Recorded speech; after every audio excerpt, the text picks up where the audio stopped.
namatay yung isa. Ano pa rin, di ba? So, ang nakita po natin dito, tayong lahat, anak ng Diyos dapat. Kaya lang, meron pong pangyayari hindi naging maganda. Kung natatandaan niyo, bakit sino makakilala kay Eva kay Adam? Sinangangalis ang pupunta kay Eva kay Adam, di ba? Hindi ba si Eva si Adam, kinrate niya yung bigat yan. Lahat ng everything ko, lahat ng salga 17-20 ng gawa, sinabi ang Diyos na lumalang ng lahat ng bagay ng buhay at ang lumika. Lahat ng bagay ang Diyos ang lumika. Ang nilikha po ng Diyos na tao una si Eva at si Adan. E doon pa rin sa kay Eva kay Adan po sumabay na. Alam niyo pa sa si Eva at si Adan, nagkasala agad. Hindi pa nagtatagal. Hindi pa nga sila nanganganak. Nagkasala na agad sila. Pinalayas na agad sila ng ama sa harbin. Diba? Sa hanaman ng Eden. So, nung palayasin po ng Diyos, si Eva at si Adan, ano na po sila, dinis-own na po sila. Ibig sabihin, hindi na sila inigilalang anak. Siyempre, parang ano na sila. Ano ba tawag doon? Pinakwilan na, di ba? Dinis-own, di ba? Hindi na nila sila. So, wala na po ngayon sila. Hindi na po sila ngayon anak ng Diyos. Dahil inalisan sila ng karapatan. Kaya hindi lang po sila partaker o tagapagmana. Kung ano man yung mamanahin. Yung mamanahin nating langit dapat magmamana tayo. Kung tayo lahat ay nanggaling kay Eva at kay Adan, hindi nagkasala. So kaya lang, nagkasala po yung mag-asawa, ang nangyari, doon tayo pinanganak. Pinanganak na tayo sa alaman sa labas ng alaman na natin. So kaya sa kanyang kingdom of God, sa labas niya. Kaya lahat po tayo, sabi po sa Romans 5:12, babasahin po natin. Kung bakit pa tayo namamatay ngayon? Ang nakalagay po sa Romans chapter 5 verse 12, sumaybayan niyo, sabi, kaya kung pagpaman sa pamamagitan ng isang tao, pumasok ang kasalanan sa sanlibutan at ang kasalanan sa pamamagitan ng kamatayan. Di ba? Kaya pala tayo namamatay dahil pumasok may kasalanan. Di ba natin hindi representan tayo lahat anak sa pagkakasala? Tama naman po yun. Dahil makasalanan yung ating magulang, si Eva at si Adan po dito. Yun po, patuloy. Lahat po tayo ngayon, doon hindi pinanganak ng tao masama. Kaya na po sabi ko, anong puno siya magiging bunga. Diba? Ang puno natin masama. Siyempre tayo nga bunga. Diba? Si Jesus Christ din sabi, kung anong puno sa bunga. Diba? Pwede ba kang mamunga na ang igos ng bunga? Pwede. Kaya nga po tayo lahat ng masama. Hindi na po tayo anak ng Diyos. Pero, yung po natin ibigyan ng emphasis dito, maristo, tayo po'y makapaganda. Sino ba may ayaw ng buhay na walang mga? Lahat po tayo gusto natin buhay ng maganda. Amen? Amen. Ilan taon na po tayo? Kabata niyo ba pala? 64 na po. Ang ibig sabihin, ako man ayoko na rin mabuhay ng maganda. Kung sa buhay na ito. Kaya sumakit lang ang ulo ko, yung kamay ko sa ulo, parang gusto mo nang makakain ko. Ayoko rin mabuhay pa ng matagal ko, puro naman ako sakit. Karamdaman at kahirapan. Di po ba ano? Pero kaya hindi po yun ang buhay na aking hinanakit dito. Pero saka hindi na natin pwede na itanggihan yung kamatayan. Sabi nga ni Pastor Dion, tingnan niyo po, sukat ng mga nito sa cemetery, iba-iba. Meron kasing namamatay, may pinatay, meron talagang pamamatay. May bata, may matay. Hindi po dito ligtas kahit mga kalagayan ng paligtas. Talaga po natin kamatay. Amen. Praise God po pag dumatating sa atin ng kamatay. Kasi hindi po tayo mamamatay ating physical body. Kawawa din tayo. Kahit tatagal ka ba na isang taon kung masakit ang ulo, masakit ang tayo. Kung tayo mamatay, bawa naman ang kamatay. So hindi po yun ang buhay na ahangan dito. Yung sinasabi po kanina, yung sa John 3:16, kayo na lamang pag-iisip ng Diyos sa sanlibutan, kaya ibinigay niya kahit sa inyong anak, Jesus Christ. Upang sino man sa Kanya ay sumampalataya, ay hindi mapahamak, pagpos magkaroon ng buhay na walaga. Sinasabi ko rin, sabi ko rin sa John chapter 11:25, ako ang pagkabuhay na muli, sabi ni Jesus Christ, ako ang pagkabuhay na muli at ang kabuhayan. Ang sumasampalataya sa akin, bagamat mamatay kayo, may mabubuhay. Yung pala, may pangako pala si Jesus Christ sa atin, na kung tayo mamatay, kung tayo sumasampalataya, dahil siya doon pagkabuhay na muli, bagamat tayo mamatay, kung natin ang kapatid na ito, may pagkabuhay na muli. Kaya gusto natin i-emphasize dito sa atin, ang ating paghandaan, yung pagkabuhay na muli. Ngayon ito po, basic lang po ito. Kung lulupin po ng Diyos, kayo naman po kilala ni Pastor Phil, kahit po namin kayo humingi ng permission sa inyo, gusto mo magpatuloy ng pag-aaral kung paano tayo paghahandaan yung ating pagkatapos na kamatayan ng grupo. Di ba? Kasi ako po, pamilya na po sa lugar na to, kung may nakakilala po sa akin dito, kasama ko po si Pastora Ana. Yung po nakakilala kay Pastora Ana dito. Ay, si Pastora, kilala niyo po, di ba? Nagpi-meeting po, papakain kami ng mga bata rito, di ba? Nakakatuwa nga po dito eh. Kami po, pag nagpipilit program dito, sa totoo, kahit 1,000 piso lang ang pagkakasa namin yun.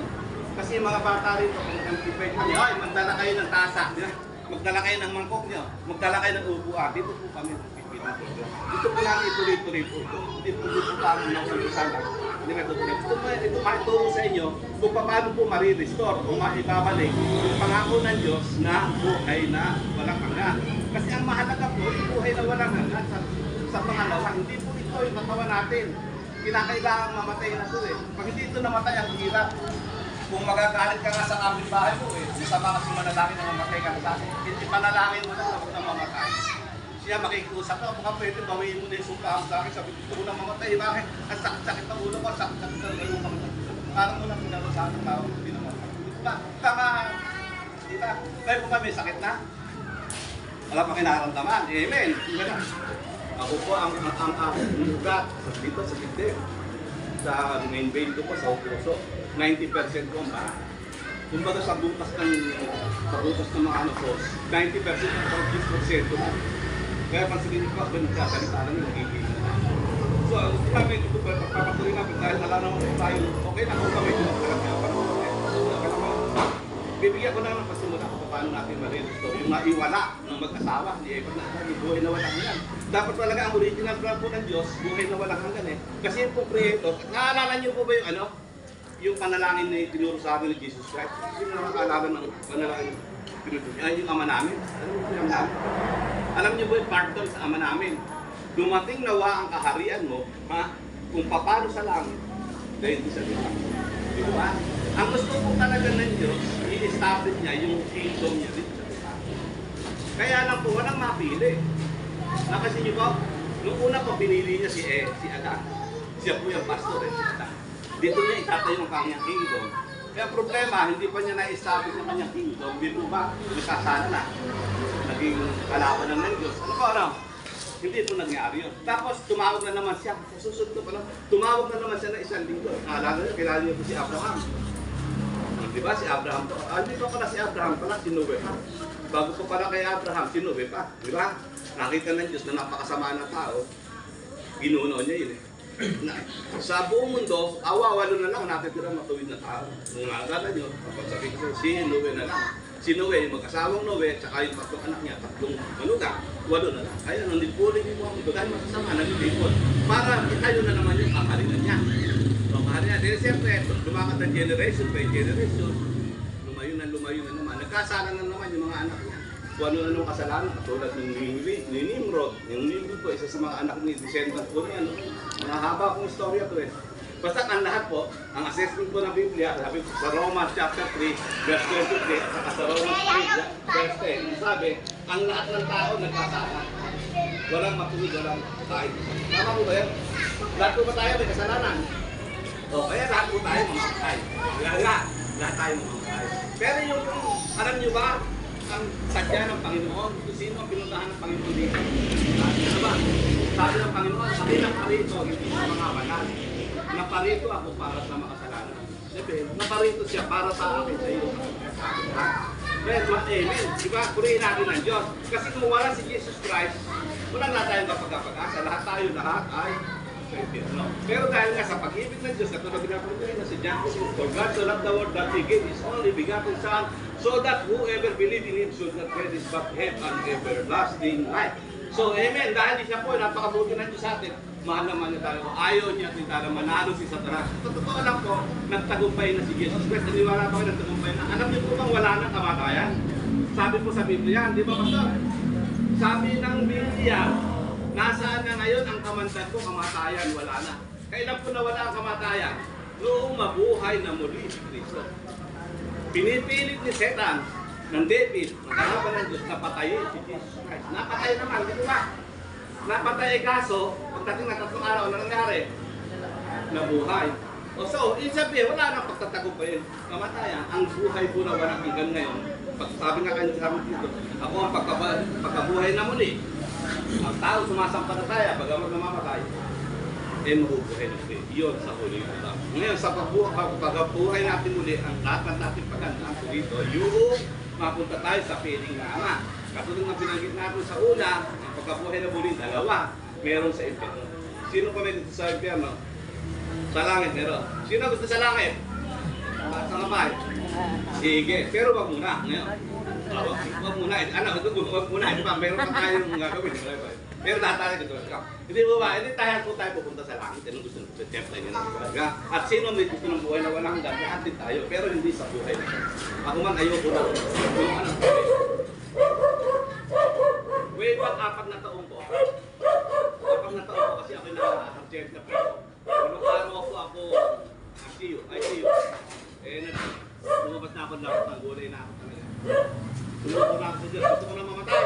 Panginoon, sabi ko, okay na ako. Wala na akong gustong patunayan. Okay na may mga anak ko. Nagawa ko naman siguro kung lahat. Yung oras ko na, kunin nyo na ako. Hindi ako magkaramdam. So okay na po. Hindi ba ako mamatay? Kasi ang iniinom ko pong gawin doon ay 11. 11. Mama, ang papatay sa akin po yung gamot eh. Kasi pa every regular check-up po, every buwan regular check-up ako. Sabi na ito, tatagdagan natin yung gamot mo ng isa. Tumaas yung uric acid. Pwede, tanda. Naging 12 na gamot mo. Uwe, after 1 month naman, mag-check-up na naman ako. Regular check-up. Kasi kung naman doon na hospital, hindi ko nakataas na gamot pa doon. Meron pa pinatap na paano check-up. Ini-expect ko po, ang expectation ko po, pag-akit mo sa doktor, mababawasan yung gamot ko. Pagdating, isang buwan naman, dumating na naman ko na sabi, tatagdagan ulit kita sa mga kahit tumaas ang yung creatinine. Sama na po yun, ano yung creatinine? Ang susunod na po yung dialysis. Ano yung dialysis? Di ba? Pagka po kayo dinadialysis po kayo, dahil kung kayo mabuting ama o ina, mabuting magulang kayo, pag kayo dinadialysis, kahit ipagbili ng anak nyo lahat ng naipundan ng anak ng kayamanan, ipagbibili para mabuhay ka. Tama, di ba? Ayoko mangyari. Ayoko mangyari yung lahat ng pinaghirapan ko, iluluwa ko rin lahat. So, nag-deal na kami ni Lord. Sabi ko, Lord, kunin mo na ako. Okay na ako. Wala na akong kaya na, ang hiling ko lang kayo, Lord, kung ako hindi pa sa iyo mapupunta, huwag mo na. Ituro mo muna sa akin, gabayan mo ko. Bigyan niyo po ka ng katalinuhan. Bigyan niyo po ka ng karunungan anong gagawin ko. Pero kung ako gagamitin niyo pa, okay lang po. Handa akong paggamit. Ito katulad ko ng ginagawa ko ngayon. Binigay ko na sa Diyos, mga oras na to, mga araw na to. Ngayon, meron na po kung 4 na taon. Binigay po sa akin wisdom ni God. Alisin ko lahat ng gamot. Kaya niyo ba yun? Kaya pa natin yun kung wala tayong pain niya. Sabi ng doktor, pag tumigit daw ako, sagot, mamamatay ako. Sabi ni Lord, tanggalin ko lahat ng gamot. Sa ngayon po, 4 na taon. Magli5 taon na po kung hindi ko ng kahit isang gamot. Buhay pa ako. Di ba? Sino ang totoo? Yung doktor o yung Diyos? Ang Diyos ang totoo. Kaya kung gusto nyo, pag kayo may nasa piling na siya, puntaan nyo, alam nyo ba kasi sayang po ni Daniel? Kailangan nyo si Daniel, isang propeta po yun eh. Inigulo po yun sa bangin, yungin pa na. Yungin na liyon. Hindi kinain. Nakikilala nyo pa yung kaibigan ni Daniel, yung tatlo, sa Shadrach, Meshach, Abednego. Pag-aralan po natin yan. Pagka sa tututo ka, mag-utubi ng Diyos, mag-utubi tayo, mag-aarap tayo, mag-Bible study tayo. Paghandaan po natin, yung sinasabi sa Biblia, napakasakit natin mamatay, meron sa tutubong. Di ba ba? Yung tayo kailangan po, sabi ko sa Biblia kasi, tayo lahat, bawat isa, ay haharap sa hukuman ni Kristo. Pagsusulit natin ang ating sarili, maging tayo gumawa ng mabuti mga loob. Susulit po tayo. Kaya paghandaan po natin niya. Kaya yung pagsusulit sa susulit po, kung lulubin ng Diyos, huwag naman po sa pagminamamatay lang, mas maganda kahit saan po. Kontakin niyo po si Pastor John. Magkaroon po tayo ng ganito, fellowship. Magkaroon po tayo ng pagkikipon. Kung gusto niyo, sa bahay niyo, dadalawin namin kayo. Huwag kayong magdala. Wala kayong pabayaan sa akin. Nangihingi lang kami ng tubig na malamig. Okay. Hindi na, okay. Hindi na ako may dito. Kami, pero kami pa mag-business sa inyo. Panalangin tayo magkaroon. Para kami na rin po ng pamilya, pagkakain sa atin, kapag tayo nag-uwi-uwi. Di ba, natural yun eh, di ba? Dapat nagkaroon tayo biyaya. So, yun po, sabi, pag-aaralan po natin kasi kung paano natin ma-i-restore o ma-ipakabalik yung higiging anak ng Diyos. O, bibigyan ko po ng isang talata, hanggang dito na ako magwawakas. Ang sabi po rito sa John chapter 11, chapter 1, verse 11 pa lang. sabi. Basahin po natin John chapter 1 verse 11. Verse 12 lang. Sabi nito, para ma-restore to yung ating magiging anak ng Diyos. Kasi pag anak tayo ng Diyos, saan tayo uwi? Sa Diyos. Ano yung anak ng Diyos? Walang hanggang. Ang buhay natin, magiging buhay na walang hanggan na naman tayo. Kasi hindi na tayo anak ng Diyos. Ng Diablo. Tayo ngayon magiging anak ng Diyos. Tayo na ng Diyos, nakapiling niya tayo eternally. Di ba? Wala akong hanggan doon. Ito ang sabi ng Asuse, ito po. So, basahin ko lang po ito, ang pagkaralan ng sunod. Basta bululubin ng Diyos. Huwag kayong magkatubinin, nakubidahin niyo po kami. Wala pa kayong hindi sa amin. Kahit anong oras, sabihin niyo na. Kaya nga sa kanta, just call my name and I will be there. Yan. So, ito, sabi po rin ba ito, Asuse. Sabi ko, tatapwat ang sa kanya'y nagsitanggap. Sa kay Kristo lang. Pagtatanggapin daw natin si Kristo, ay pagkakalooban niya tayo ng karapatan na maging mga anak ng Diyos. Sa makatuwid bagay, ang mga nagsisampalataya sa kanyang pangalan, na mga ipinanganak na hindi dugo o sa kalooban ng laman o sa kalooban ng tao, kundi ng Diyos. Tayo ba ipapanganak na muli ng Diyos? Hindi iba yung pagkakapanganak ng dugo, ng laman o ng tao. Yung atin yung biological father yun, mother, di ba? Pinanganak tayo sa mundo ng ating nanay, pero hindi po yun. Kinakailangan tayo